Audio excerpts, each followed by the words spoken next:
avez une relation amoureuse avec une autre artiste comédienne qui répond au nom de Pocket. On a répondu à 1001 fois, c'est faux. Expliquer bameka ta kolanda procédure ya Dacosta. Esanga ekoti mobulu. Esanga ekoti mobulu. Bapesa biso bakisi bango maele esuki.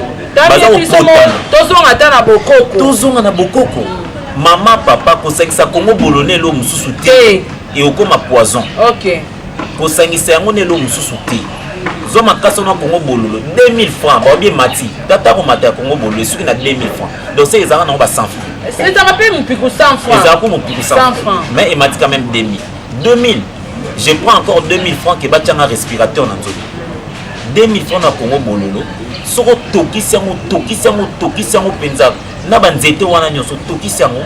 Mai wana jus wana nyoso bimi et go bimiselo 3 bidons. Tout dépend à mai yo chaki. 3 bidons. 3 bidons no che o melayo na bana. Ko sangisa yango na produit société de Ko sangisa on est l'homme société. Dacosta marié, père de combien d'enfants? Je suis pas encore marié. Le jour où je serai, je porterai voilà. Fiancé. Na âge ngaso naza na engagement c'est que peut-être que ou soit outil ko kufa na besoin na stand by na raisonner. Voilà, je crois tu que... Tu parles trop de je t'aime, mais comme elle a opé une fois que tomber amoureuse, il y a oui, je suis... En tout cas, le seul moment où on comprend que Nalingi Moutoua n'est pas sur la mabe. Parce que si nous avons une bonne relation, on a tout se rend vraiment compte de la dose de Bolingo aux OP Samounina.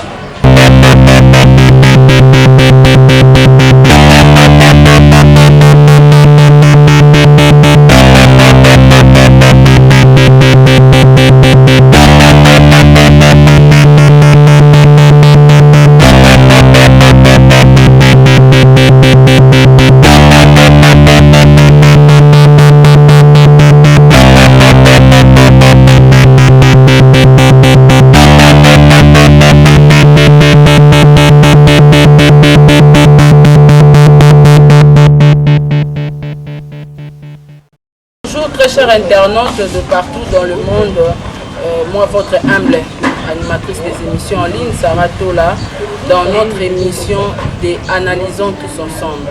Et aujourd'hui, je vais recevoir pour vous un grand artiste comédien de notre pays qui répond au nom de Dacosta.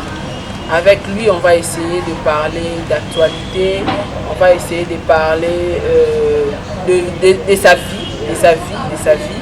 Et avant de commencer, avant de vous présenter mon invité, je commence d'abord à remercier mon Dieu. Je remercie mon mari qui était au Milito. Derrière la caméra, je vois David Menga. Un grand merci à toi, Amélia Moeba. Heureux mariage à vous avec M. Orlando Domingos. Un grand merci à toi, la sponsor officielle de Sarah Tola TV, boutique Michelina Store, Namushinda, maman Michelina Zuka. Mon oncle Oscar Leta, hyper comptable, Jenny Beta l'industriel, moi aussi à Pembe, la bossalité, héritier Kiaba, mon thème à chéri, à Paris, on a bien mon confinement toujours, maman va au là. Et pourquoi pas à toi, fiston Bulldozer, viens à Guy Roger Matondo. David Menga, Fungola Biso Caméra, et il a présenté invité Nanga, là j'ai dit déjà bonjour Dacosta. Bonjour Madame Saratola. Bonne santé. Oui, ça va, Dieu fait grâce. Un rythme, il y a prévention, un rythme, il y a... Chez nous ici, il y a isolement, il y a confinement. C'est la ville de Kinshasa qui est isolée et non pas les individus, en fait. Mais bon, ça n'exclut pas le fait qu'il faut observer ma consigne, entre autres. La distance, déjà là on parle, les téléspectateurs peuvent voir qu'on a observé cette distance qui n'est pas d'habitude d'ailleurs. Nous avons l'habitude d'y aller à la côte à côte, nous sur la Modito. Mais là on observe également les règles d'hygiène. C'est laver les mains à savon pendant 20 secondes et à plusieurs fois durant la journée. tousser quand il faut le faire, c'est entre le coude comme ça. Ne pas se serrer la main, éviter tout contact. Je pense qu'aujourd'hui on doit dire, on ne doit plus avoir peur, il y a coronavirus. Ouais. Parce que Nabin Oloa avec global, Aneyuma. Les combats est facile lorsqu'on connaît l'adversaire. Ouais. Je crois qu'il a suffisamment fait ses victimes. D'ailleurs, nos compétitions avec les amis au bazar éprouvés va être chers, amis. Nos compétitions, nous souhaitons très très bonne guérison. Bazar victime, bazar contaminé. Nous souhaitons très très bonne guérison. Attaque jusque-là, remède officiel dans l'immunité. Mais je crois que tout en quarantaine, on peut encore se revoir. Voilà, donc très très bonne guérison. La Baïnion, surtout bazar en quarantaine. Je crois que Baroubika a proposé son assis. Merci Dacosta, vous venez de lancer un grand message. Et Dacosta, Boni Makambo, Sala, ça va. C'est vrai que le taux de la production il est en berne, je dirais ça. Parce que faisant un mois d'isolement, le président de la République a décrété un état d'urgence sanitaire. La France d'ailleurs, il y a ceux qui ont dit que nous sommes en guerre sanitaire. La menace est palpable et que nous devons tous en prendre conscience.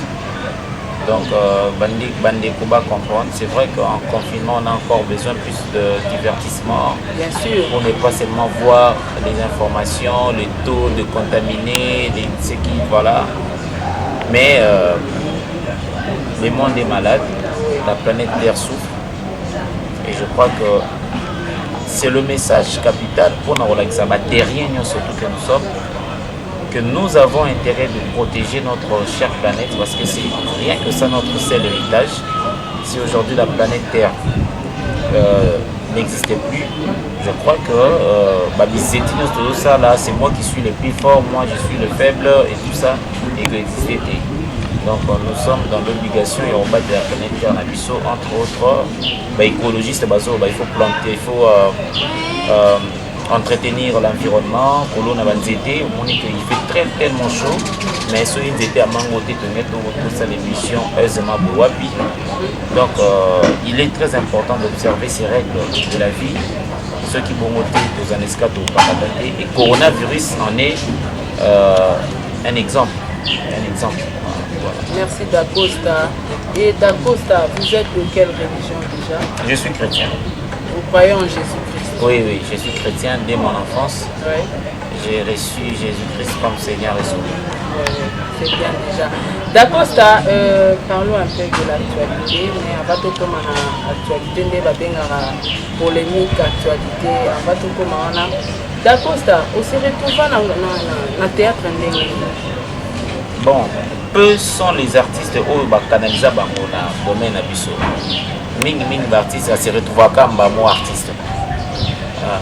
Moi qui dis que je à l'endroit du coup, à se retrouver à et donc moi je ne suis pas allé à l'encontre, il y a circonstances naturelles. C'était comme ça, moi je pensais être un architecte un jour.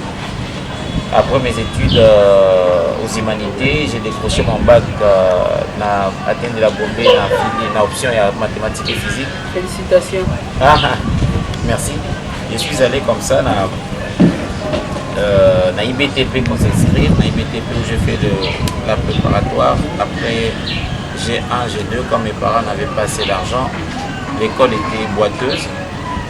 Après, j'ai rencontré l'ami avec qui aussi c'est ma classe. Comment pour côtoyer groupe Moko, entre autres le groupe cinématographique Sang Précieux. Mon vieux qui réside maintenant aux États-Unis avec sa femme et ses enfants, Patrick Valencia Soumani. Et là, avec Oleka, on a une boutique en passant, notre boutique. Et c'est comme ça, j'ai intégré le groupe. Après 2-3 ans, Quel groupe? c'est la CSPFI. il y a Patrick Valencio Assoumani, le président. Après quoi, il y a eu dislocation. Dès 6 mois, une année à la maison, vraiment j'ai compris que je ne pouvais plus m'en débarrasser, quoi. On a comme Koluka Bisika au Kenda pour nous jouer. Je suis allé pour visiter Soso, mais bon, j'ai vu que le style ne partait pas, ou peut-être l'environnement n'était pas propice. Et c'est comme ça que je suis allé un jour assister à la répétition du groupe Simba. Simba, le président Elombe. Le président Elombe, Faustin Soukar Lubakwa, que je salue justement. Quand je l'ai trouvé en train de dispenser la matière, de donner répétition, j'ai trouvé que c'était la bonne adresse. Je suis resté justement, je me suis accroché 7 ans durant. Après ces 7 années d'apprentissage, et bon, c'était en 2016 que j'ai trouvé bon de pouvoir voler seul, de me frayer un chemin, de faire ce qu'on appelle carrière solo. En 2016, au mois de mars, j'ai créé mon groupe Amani. Et bien, Amani existe jusqu'aujourd'hui. Donc, d'Acosta, vous avez un groupe théâtral à toi? Oui, c'est depuis 2016. Amani. Amani qui veut dire la paix. La paix, c'est dans ma langue maternelle. Amani. Swahili? Oui, ils sont Swahili. Merci beaucoup d'Acosta pour cette information. D'Acosta, Banda ou Banda, Sala ou théâtre, est-ce que vous avez un bon souvenir dans Sala? Ah bon, dans tout cas, bon souvenir à chaque minute qui passe.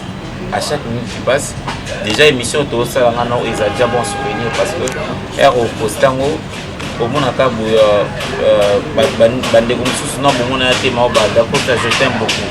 Cette phrase-là, c'est la meilleure phrase au monde. Je t'aime beaucoup. C'est la meilleure phrase au monde. Il n'y a pas une phrase qui exprime l'amour qu'on a cette phrase-là. Ouais, bien sûr. Au monde ici, Moto, je t'adore. Mazo, c'est lui, c'est que je t'aime. Je t'aime. Vous voyez, aussi, je peux mourir pour toi. Mazo, c'est aussi Sakara, je t'aime. Je t'aime, c'est la meilleure phrase qui exprime l'amour au monde.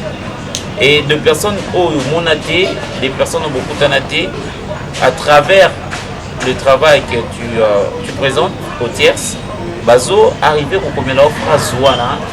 C'est la raison pour laquelle je dis c'est chaque jour on a augmenté un bon souvenir. J'ai au moins la certitude de dire qu'aujourd'hui, si je ne faisais plus partie de ces mondes, il y aurait des gens et ça c'est très important, bénéficier de l'amour des autres. Qui ne dit pas que le pourcentage à Bolingwa est causé la source, il y a pardon et pas Nzambe, on ne sait pas peut-être. Zamba tchépé sur la balance, bateau balingi, on a bateau baboyayo, bateau balingi, bazamo ebele, et voilà, c'est le grâce. Donc c'est pour moi un grand souvenir, tout premièrement, de bénéficier de l'amour, de l'attention des autres. Pour la Moussala, c'est la meilleure des choses que j'ai reçues. Je continue à recevoir. Merci. D'Acosta marié, père de combien d'enfants? Je ne suis pas encore marié. Le jour où je serai, je porterai. Voilà. Fiancé. Na âge où on a un engagement, c'est que peut-être que ou soit outil au Koufa, on a stand-by, on a raisonné. Voilà, je crois que... Tu parles trop de je t'aime, mais comme elle a opé une fois que tombé amoureuse, il y a oui, je suis... En tout cas, le seul moment où on comprend que Nalingi Moutoua n'est pas sur Salomé. Ouais. Parce que surtout dans une bonne relation, on a tout se rend vraiment compte de la dose de Bolingo aux OP Samoninga. Ce qui m'a décevoir, il y a un cas où décevoir quand on a un banda, donc non. Et là, quand on sali aux acquis au Kenya, ils ont des pères dans volonté na ôté. Pas souvent un mois Bolingo en fait. Bolingo ça choc. Bolingo ça, bah moment on a été. Bolingo ça choc. Mon tout ça sali au mabé, au banalisango, ah bon. Moni, c'est ça. Il y a un pour passer au mabé, on va avoir pire na haut. Mon tout bio c'est là. Moi, il y a un zéro au yolinga parce que Bolingo en réalité synonyme na haut. Et Bolingo égale choc. Voilà. Parlez un peu de ton groupe Amani. Vous avez combien d'acteurs, combien d'actrices? Amani, je peux avoir... ça peut te faire rire, mais c'est ça. Je peux avoir 2 acteurs. Hein? 2 seulement? Oui, 2 ou 3. Actrices? Camille, tu es combien 4, mais parce qu'on est sur 2 ou 3. Actrices? Actrice, je peux en avoir... en fait, qui est-ce que moi je considère un acteur? C'est celui ou actrice? C'est celui qui aime son travail, il le fait avec abnégation. Voilà. Oui,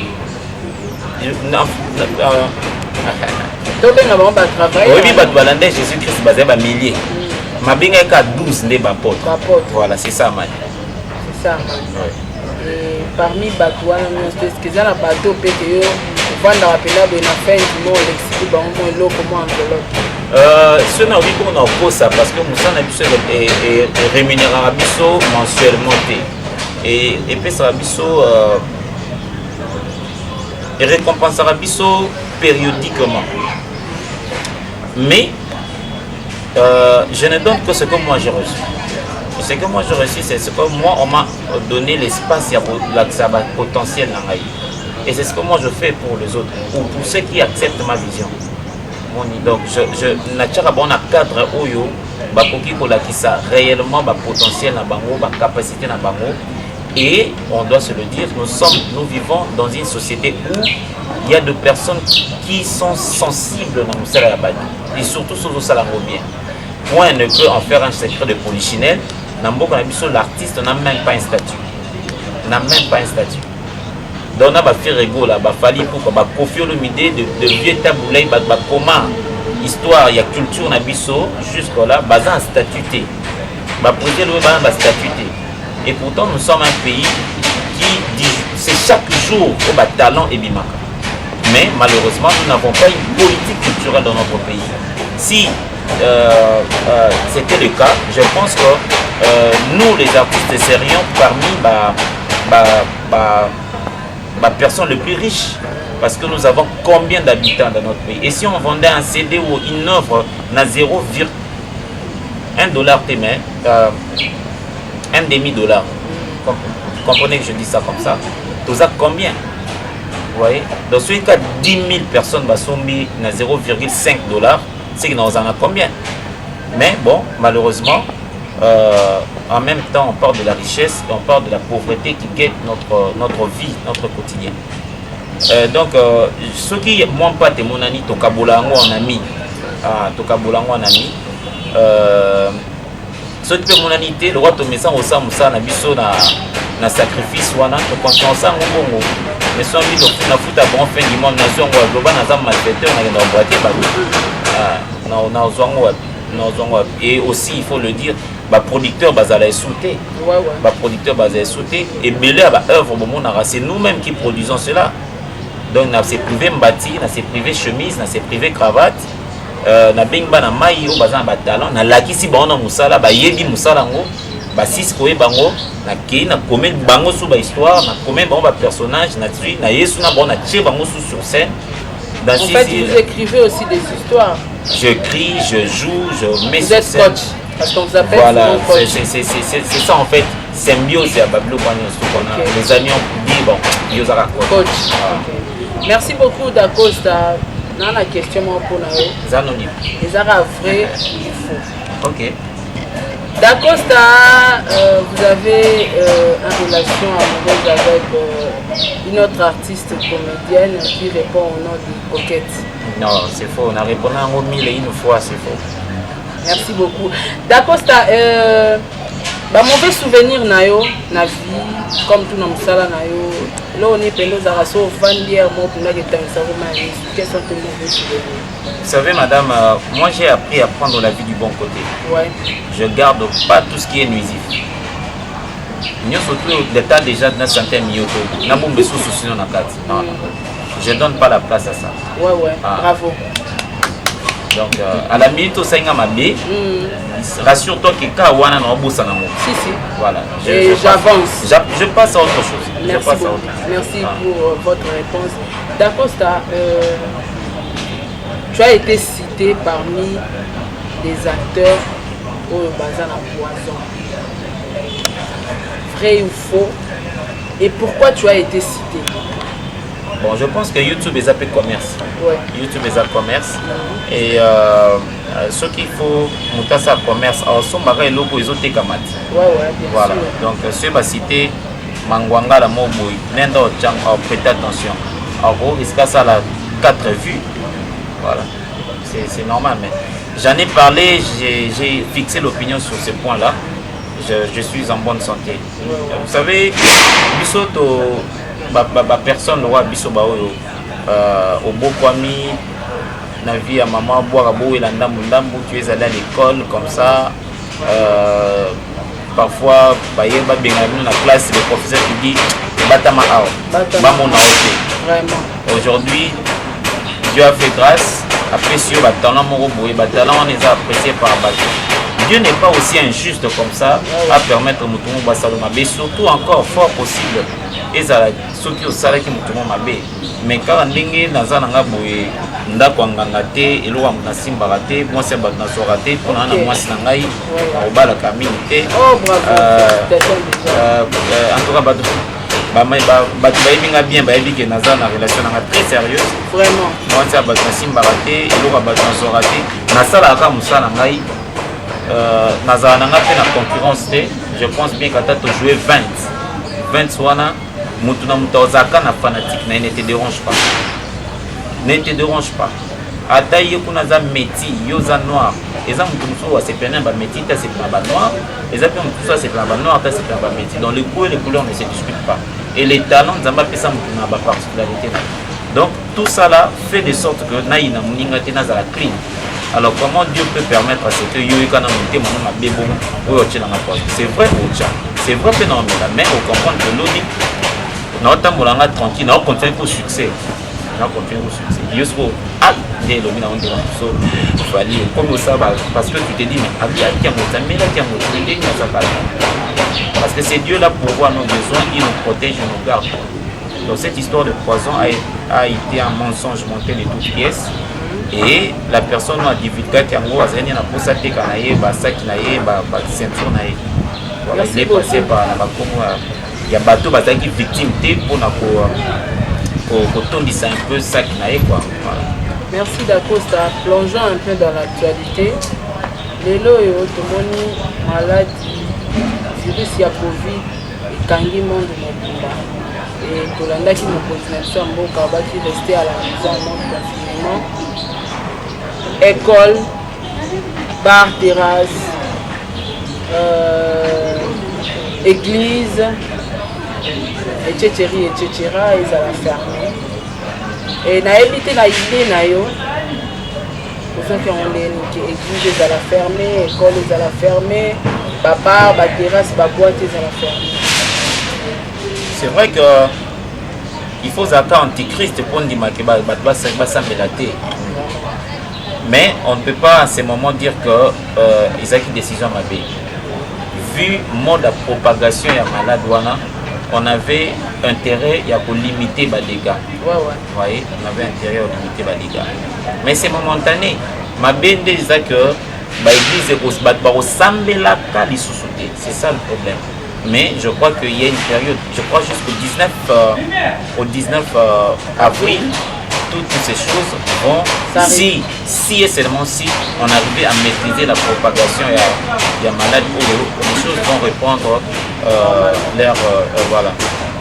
Baba, Tozela, Tomela Masanga trop, Tolien Tabat trop. Vraiment. Tout ça là, trop. Nabosa n'écoute église, pardon, salle de fête, salle balela, oui, surtout il y a un funérarium comme ça, nous serons épargnés dans la situation, nous sommes dans la famille, car pour la moi je trouve ça injuste, je trouve ça. Et d'ailleurs, même en parlant de bar, ceux qui RSC qui basent sur activité, ceux qui peuvent répertorier les bars, ils limiter le nombre de bars parce que vous savez, coronavirus, Covid-19, et la question noire sur Nambo Cannabis que nous avons intérêt pour investir sur l'éducation. Nous avons vraiment intérêt pour investir dans l'éducation, dans les secteurs de l'éducation, parce que les lots Oyo, cette arme biologique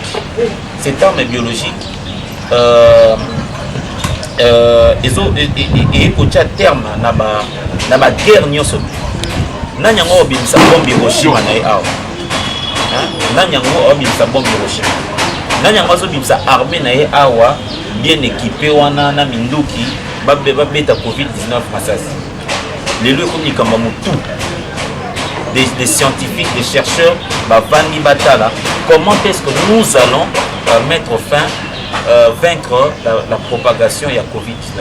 Donc il est important. Je crois que regardez cette jeunesse qui trimballe, qui traîne en bourrique Nanzela. Regardez-le comment. C'est ça l'avenir du pays.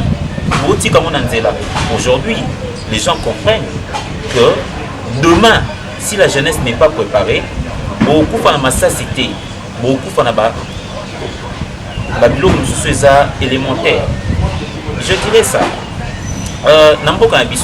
C'est de l'irresponsabilité, maman.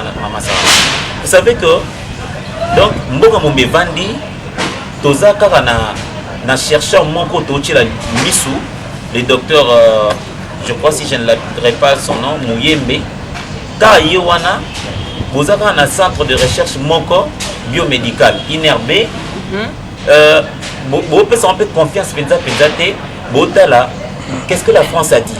Qu'est-ce que les États-Unis ont dit? C'est-à-dire chez nous ici, les gens vont continuer à mourir et on attend qu'est-ce que la France a dit. Vous n'avez pas dit qu'on traite Batundeni. C'est catastrophique.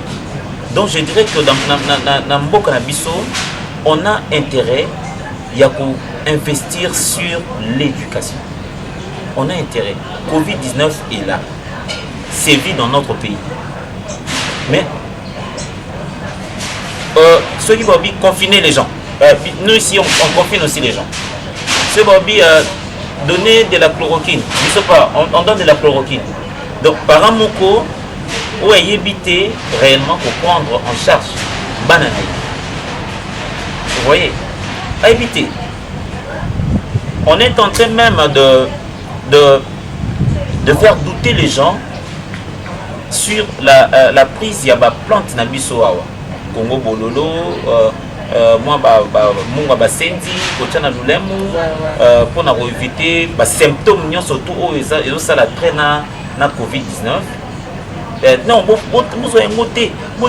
qu'est-ce que la France a dit et on a profité peut-être sur le langue parce que nous sommes pratiquement arrivés à la fin de notre émission et la plupart bandimi confinement mais vie sociale parce que ça bandimi contre confinement madame non acceptons au moins que les gens n'ont pas accepté le confinement c'est pour la je dirais au moment où décision des airs en public c'était pour la première fois dans la planète Terre va reporter confinement si vous souhaitez reporter confinement va reporter dommages collatéraux. Na malade peut commis reporter. Donc na malade on peut commis reporter. Propagation peut commis reporter. Covid, zela nano. Ah ça va une semaine on va Cambon. Yo beta biso semaine. C'est ça, c'est ce qu'on c'est ça le langage. Maman, il est temps que la RDC et ses autorités va se rendre compte où va le pays. Où va le pays. Moi, je dirais, ils ont qu'on a coûté un anniversaire à l'écran à ma casse. Mais on bête en roi Yuma, bon temps. À tous les paquets, on le croit Goldberg. Donc, il y a un nanga, ou bado betanga, moi, nanga, bananga, nazo satali profiter. À l'heure où toi et moi on parle, à l'heure où on converse là, traitement pour la Covid exact. Supposons que nous avons des enfants qui naza na ba symptômes ango. Donc OK osundolanga kaka na kufa bongo faut kufa ouais. Voyez un peu parce que le confinement n'est pas le traitement s'il vous plaît. Le confinement c'est juste une méthodologie. Il y a pour éviter ce que la propagation est encore beaucoup plus et gagner terrain. Donc ce va confiner na kokoswana na kokoswa kaka. Na grippe na côté même on a donc traitement exact. Mais alors que je suis à la radio, à la télévision, nos chefs coutumiers ont parlé, moi, moi, basendi, moi, bito, quelque chose de comme ça, pourquoi on ne vulgarise pas sur ça? tozo bela Congo bololo nanga na yo na bandeko bolanda biso babi que chloroquine ezaka bololo makasi. Pourquoi on ne peut pas parce que c'est quoi Covid-19? Covid-19 ezaka malaria ou ba pesa mo sous moi makasi koleka. Bah symptômes moko au ba développer. Déjà quand tu parles de Congo bololo na profiter même sa bande on a biso bolanda biso, il y a une maman wa bomi bananae. Et ça mauvaise information. Pourquoi en fait? C'est de ça que je suis en train de parler ici. Vulgariser. Même attaque qui se passe à l'époque, mais on m'a bécomé le poison. Bola ça batou que Congo bololo ba melaka yango ba sexra ngone lo mususu te. Papa maman Congo bololo ko sengsa ngone lo mususu te. Pesa yango bana yo mo kubula yango nangonga boyi. Ba ko tongola ngo fe. En fait, ça c'est un domaine purement où ils ont va vulgariser bateau. Parce que celui qui n'a pas l'information ne détient pas le pouvoir, maman. Qui détient l'information détient le pouvoir. Boulak sa bateau, usage na yango. Parce que juste là, traitement est athée. J'ai suivi Babio, madame la ministre Akassia Abiki na Covid. Ok, sur Abiki na Covid. Après ça bisopé. Allez, ça batouté. Nabiki na procédure. Nabiki na procédure. Attends, c'est très important, ça m'énerve quelque part. Parce que tu habites na bandal ba combien ba nango, na Gombe Babi c'est la commune la plus touchée ba nango. Ce qui maman la ministre de l'économie Abiki na Covid-19. Après ça Abiki na comme ça ngai na zaka na tina kende inerbete. Na ba pesa moi ta traitement de ba pesa la malaria a on a. C'est très important. Abiki na procédure nini. Mais si c'est un traitement qui nous coûte de millions, le commun des mortels, à ça n'a moti. En ça, c'est ça. Maman, ben ça bat tout le monde, Covid-19 et puis ça grippe. Covid-19 et puis ça koso. Covid-19, caractéristique na mozanine. Caractéristique de Covid-19, à ça quoi malaria. Mukolazo kota on nzoto. Pour abima, abomayo, il faut ça 14 jours dans nzoto na. Okay. Na 14 jours, c'est comme ça aussi la malaria. Malaria pour bandolio Covid, na malaria, c'est qu'à ça 14 jours dans nzoto. Covid-19 pas à bongo. À ça na mode wana. Alors 14 jours il y a ça dans nzoto. Ce qui au moni kozo kosola. Ce qui au moni kozo oyoka moi ba fier comme kemki. Bon, le quoi na qui c'est zoamité. Le quoi papa na ba maman so ba européen, ba américain, ba zino qui c'était. Pour ba monde ba parents. Le quoi ba parents, non ba zino qui c'était. Bisoto c'est prendre en charge. Ça c'est considéré le quoi là orphelin. Voilà, né ba orphelin ba vivant. Toza na ninya na mboka na biso. Toza na Congo bololo. Toza na tangawisi na biso, toza na citron, toza na mombunga ba senti, toza na mondongo, toza na ai. Toza na yango. Ai pe sungaka. Ai pe sungaka. Donc un azoka moi kosu mondongo na nga chwa, mondongo na nga chwa. Na tongo kolie lote. Soit moi citron na yo, soit moi nani na yo comment je dirais ça? Tangawisi tokisa yango mai wana mela yango mais comme la Congo bololo er wana zela so mela qui on a 7 heures Congo bololo ya mela ngata 14 heures pour observer temps écoute parce que ça la poison. Vous comprenez maman? Pour symptômes il y a Covid-19 et ça la grippe donc ceux qui grippe baninga na bani ko attaquer grippe c'est que na soit affaibli Covid-19. Ce qui est banni ko tungisa na gorge pour bien ko vendre na gorge avec qui dans ba poumon. So na zo mondongo na nga na ni mondongo. So na zo ai na nga na zo étouffer déjà microbe wana. Donc une fois on a étouffé microbe wana gorge na nga moyen quitter comme na ba poumon. Pourquoi on ne veut pas sensibiliser le peuple sur ça? Tout pendant tout c'est la Didier Raoult aluminium. Je crois que l'Afrique en entièreté doit se prendre en charge. Je crois que l'Afrique en entièreté doit se prendre en charge. Pour nga na rozela te mundela pesa na kisité. Ce na ki fier pour ma casse, il faut ma casse. Na kati makanangi ba 3 manga. Na ziba ba feuille le plus jeune na buki makasa mapela. Na tche wana toki so na toki yango bulangeti wo. Na toki inhalation na inhalation. Nyonso bimi. Na kokufa lo kwa yuma te, il faut na za mundele. Na kokufa lo kwa yuma te. Malamu nazala sûr que Covid au pene meminga mais na bundaki quand même. Que le docteur Waloui m'a remboursé chloroquine. Abi, mais je ne peux pas rester là à voir de milliers de gens mourir. Le coup là balobi que chloroquine peut faire effet. Attends qu'on a besoin de nous pour ça mais après quand même. Tout est dans mon âne. On continue à mourir. Moi je pense que bandeko balandanga surtout dans la photo malheureusement Si vous êtes à Kini, si vous êtes à Congo, moi qui vous parle, na obuka na te maman. Na tongo avana bima, na sali solution nanga, na vandi. Zoe pendazo expliquer batu, ba meka ta kolanda procédure ya dakosa. Esanga ekoti mobulu. Esanga ekoti mobulu. Ba pesa biso bakisi bango maele esuki. Baza tozonga ta na bokoko. Tozonga na bokoko. Mama papa kosangisa Congo bolone lo mususu te. Et okoma poison. OK. Kosangisa yango ne lo mususu te. Zo makasa na Congo bololo 2000 francs ba bien mati. Tata ko mata Congo bololo suki na 2000 francs. Donc c'est ezanga na ba 100 francs. C'est ça rappelle mon pico 100 francs. Ezanga ko mon pico 100 francs. Mais il m'a dit quand même 2000. 2000. Je prends encore 2000 francs que batanga respirateur na nzoto. 2000 francs na Congo bololo. Soko tokisi yango penza. Na banzete wana nyonso tokisi yango. Mai wana jus wana nyonso ebimi et go bimiselo 3 bidons. Tout dépend de mayo yochaki. 3 bidons. 3 bidons no che o mela yo na bana. Ko sangisa yango na produit société de kolo. Ko sangisa on lo musuti. Yo mo za ta repona. Soit na bana Congo bona tongo na sukisi na citron na nani na tangawisi. Citron na tangawisi. Soki po moni moi moyen ezali otie moi miel. Citron na tangawisi ça pour nani? Na miel. Parce que ezo pesa yo courage. COVID-19 azokoka bantivi azokoka banticorps ya makasi azokoka ngote soza na énergie na nzoto na yo ebele azokoka te.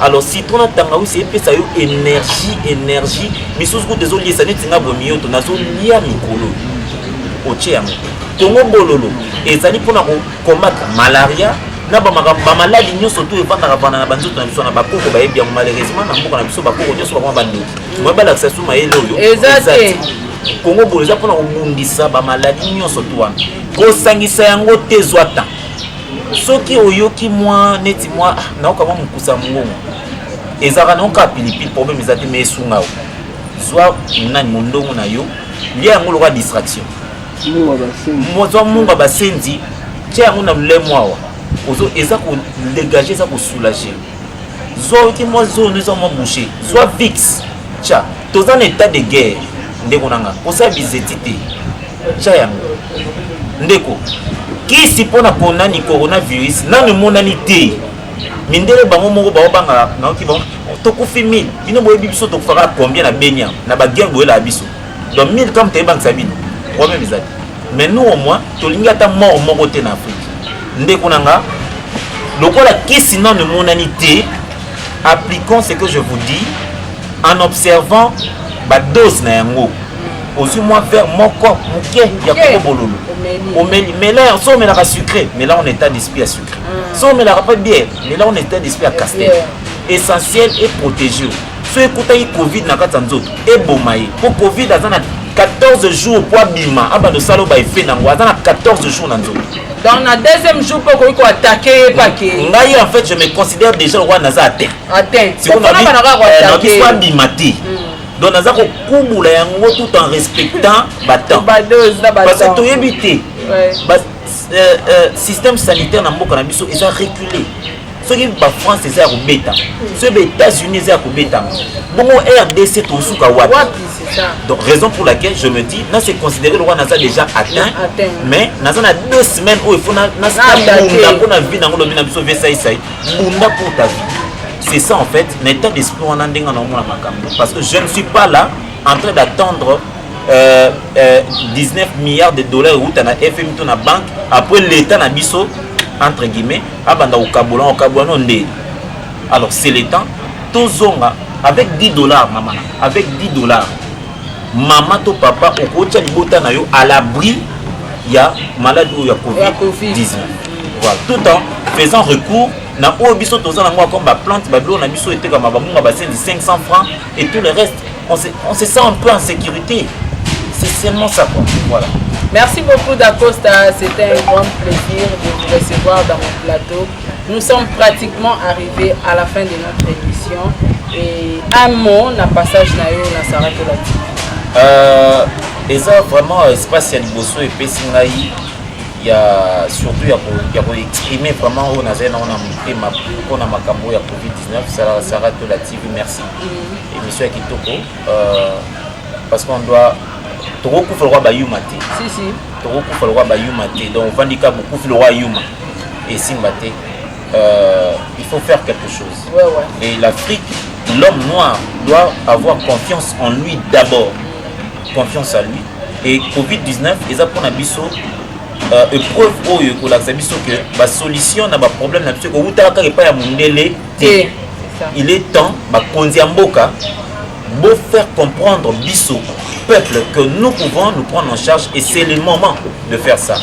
Merci mingi na Sarato la TV na opportunité pesinga bonne très bonne guérison na bande ko nyonso to baza malade nzamba consoler mitema ya ba basi ba bungisi bande ko na bango ba camarade ba être cher na bango tika lombo ba nzambe et battre la biso to respecter ba règle d'hygiène au meli moi kongo na yo meli to peni na yo mais ko bosa ko sukula maboko te ko bosa ko observer distance te ba baiser ba bisou tchana mupanzi et oya nango et si la raté tchana mupanzi respecter à la rigueur ba règle d'hygiène et continuer ko soin na yo à l'africaine botala tota so kongo boya nani Covid-19 fango a olekana wapi alors ça pena pia kana Kinshasa ça soit artiste et à concert à liboso aux producteurs naé à regretter par là par produire le souci.